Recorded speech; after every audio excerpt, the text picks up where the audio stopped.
I'm Southern California News Group reporter Brian Rokos with reporter Richard K. Giatley, and we're outside Riverside County Superior Court Thursday afternoon, where the Perris torture suspects David and Louise Turpin have just pleaded not guilty to all charges. This took about less than 7 minutes. They waived a formal reading of the charges against them, and another hearing was set for February 23rd. They both remain in custody on $12 million bail each. They both entered and left the court in shackles at wrist and waist.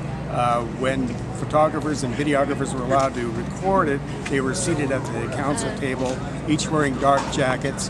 When their attorneys asked if they were going to waive their right for a speedy preliminary hearing, they answered very quietly yes, and that was the extent of their action in the court today.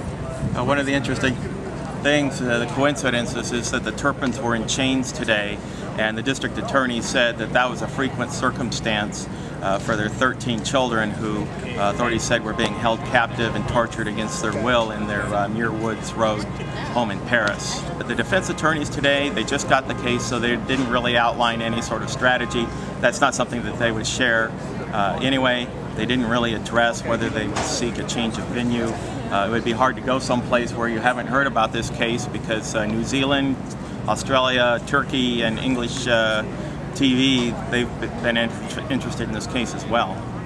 And that about sums it up for the afternoon. The next court hearing, as I said earlier, I think is February 23rd.